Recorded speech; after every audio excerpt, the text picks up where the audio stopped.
అంత్య నిష్ఠూరం కన్నా ఆది నిష్ఠూరం మేలు అని ఇప్పటికే చాలా నష్టం జరిగిపోయింది ఇండియన్ క్రికెట్కి. అటు టెస్టులలో, వన్డేల్లో, T20 లోపట మనం ఎన్నడూ కానీ విని ఎరగని రీతి లోపట ఓటములు. New Zealand series 3-0, South Africa Australia తోటి, తర్వాత శ్రీలంకలో వన్డే, ఆ తర్వాత పేలవమైన క్రికెట్ ఐర్లాండ్కి వచ్చి రీసెంట్గా 2-0 తోటి. అదైతే పూర్తిగా ఒక పీడ కళ అనుకోవాలి. అది కళ అయితే బాగుండేమో అనుకున్నాం. ఆ తర్వాత కూడా ఏ మార్పులు లేవు. మార్పులు అంటే ఇమీడియట్గా మొత్తం టీంనంతా తీసేయడం కాదు, ప్రక్షాళన చేయాలి. ఎట్లయితే నదుల లోపల కానీ ఎక్కడ కానీ చెత్త ఉంటే మనం నదులను తీసేయలేం, ఆ చెత్తను మాత్రమే తీసేయగలుగుతాం. అలాంటిది పూర్తిగా మనకు అందుబాటులో అన్నీ ఉన్నాయి, అంగట్లో అన్నీ ఉన్నాయి, అల్లినోట్లో శని ఉంది అన్నట్టుగా అసలు ఏం జరుగుతుంది ఇండియన్ క్రికెట్ లోపల? ఈ ఓటములు ఏంటి, ఆ ఫిట్నెస్ ప్రాబ్లమ్స్ ఏంటి? హర్షిత్ రాణా, వాషింగ్టన్ సుందర్, శుభ్మన్ గిల్, ఇంకా ఒకరు ఇద్దరు ఉన్నారు. వీళ్ళు టెస్ట్లో ఆడాలి, వన్డేలో ఆడాలి, T20లో ఆడాలి. ఇప్పుడు మళ్ళీ ఇంకొక పేరు వస్తుంది, శివం దుబే. అతగాన్ని T20 ఆడిచ్చారు. ఒక్క స్పిన్నర్లను మాత్రం ఆడడానికి కోసం అతను ఆడతాడు. అంటే ఆ స్పిన్నర్లు వచ్చినప్పుడే అతను వస్తాడు, ఒక్క ఓవర్ అంతే. ఆ తర్వాత వెంటనే ఫాస్ట్ బౌలర్ని తీసుకొస్తారు, అతను అవుట్ చేస్తారు. ఎన్ని రోజులు ఏదో వరల్డ్ కప్లో ఒక్క ఇన్నింగ్స్, మంచి ఇన్నింగ్స్ ఆడాడని చెప్పి ఇక జీవితకాలం అతన్ని ఆడిస్తారా? ఇదేనా? ఈ వైఫల్యాలు ఏంటి? ఈ ఫిట్నెస్ సమస్యలు ఏంటి?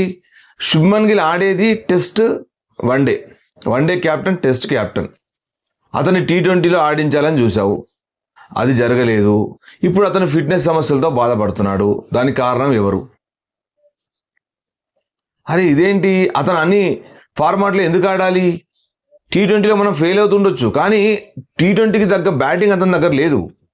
అతను ఒక క్లాసికల్ బ్యాటర్. అతను వన్డేలో సూటబుల్ అవుతాడు, టెస్ట్ కూడా సూట్ అవుతాడు. కానీ T20లో అతని ఆట సూట్ కాదు, మనకు తెలుసు.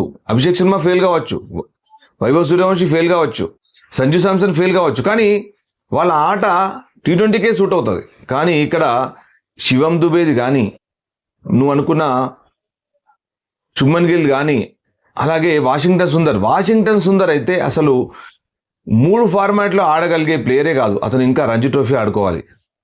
ఏదో ఆస్ట్రేలియాలో 2020లో ఒక అద్భుతమైన ఇన్నింగ్స్ ఆడాడు, లాస్ట్లో చివరిలో 17-20 రన్లు కొట్టాడు, అంతే.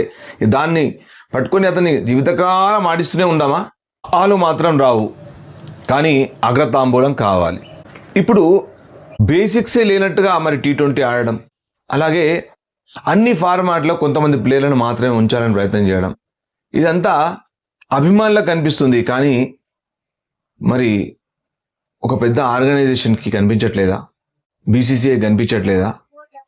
కొంతమందిని మాత్రమే ఎందుకు మీరు పుష్ చేస్తున్నారు? వాళ్ళని ఆడించేలా చేస్తున్నారు, వాళ్ళ కోసం మిగతా ప్లేయర్లందరినీ కూడా బలి చేస్తున్నారు. సో సంజు శాంసన్ అద్భుతమైన ఆడుతున్నప్పుడు అతని మీద ఒక ప్రెషర్ పెట్టారు. మొదటి మ్యాచ్ నుంచి, ఐర్లాండ్ మ్యాచ్ నుంచే వైభవ్ సూర్యవంశిని అట్లా పెట్టారు. నువ్వు ఫెయిల్ అయితే వైభవ్ వస్తాడు అన్నట్టుగా అతనికి మెడ మీద కత్తి పెట్టి ఆడించారు. సో అది మనకు కనిపిస్తుంది. అతను ఆడిన లాస్ట్ T20 మ్యాచ్ లోపల ఇంగ్లాండ్తో ఆడినప్పుడు 27 రన్స్ చేశాడు, కానీ చాలా బాగా ఆడాడు. కానీ అతని రెగ్యులర్ ఆట కనిపించట్లేదు. అతను చాలా 1-2 బాల్స్ టైం తీసుకున్నా కానీ సింపుల్గా సిక్సర్ పంపుతాడు. 6 హిట్టింగ్ లోపల సంజు శాంసన్ మించిన ప్లేయర్ ఇప్పటికీ లేరు. అటు రోహిత్ శర్మ కానీ, అటు సంజు శాంసన్ కానీ, వీళ్ళిద్దరూ ఆడినట్టుగా రైట్ హ్యాండర్స్లో ముఖ్యంగా ఎవ్వరు కూడా ఆడలేరు. అది చరిత్ర. మీరు చూసుకోండి, వాళ్ళ ఆటను చూడండి. అతను పుల్స్, హుక్స్ మరి రోహిత్ శర్మ కంటే ఈజీగా ఆడతాడు, చాలా ఈజీగా ఆడతాడు. అలాంటి ప్లేయర్ను పక్కన పెట్టి, ఓకే, ఇక వైభవ్ సూర్యవంశి గురించి మనం ఎంత తక్కువగా మాట్లాడితే అంత మంచిది. అతను చాలా బేసిక్స్ నేర్చుకోవాలి. 1-2 ఆరా షాట్లు చూసి మరి గవాస్కర్ గారు అన్నారు, అనగానే మనందరం కూడా అన్నాం. సో అతను టీంలో పెట్టారు, అతని పర్ఫార్మెన్స్ చూసాం. అతను ఇప్పటికీ ఇంకా 20 రన్లు దాటట్లేదు. So he needs some time డెఫినెట్గా అతని వీక్నెస్ మీద అతను వర్కౌట్ చేయాలి.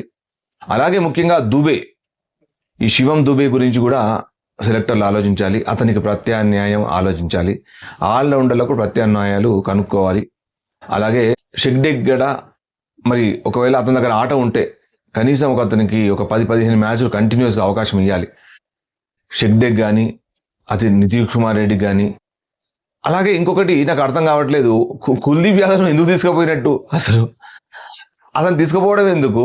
అతను పక్కన కూర్చోబెట్టడం ఎందుకు? అసలు స్పిన్నర్ అంటే అసలు స్పిన్నర్ ఎటు రవి బిష్ణోయ్ కాదు, వాషింగ్టన్ సుందర్ కాదు, వరుణ్ చక్రవర్తి కాదు, అలాగే మీరు అనుకున్నట్టు అక్షర్ పటేల్ కాదు. వీళ్ళెవరు అసలు స్పిన్నే చేయరు. వీళ్ళనేమో స్పిన్నర్లు అంటావు, అసలైన స్పిన్నర్నేమో పక్కన పెడతావు. అసలు ఏం జరుగుతుంది?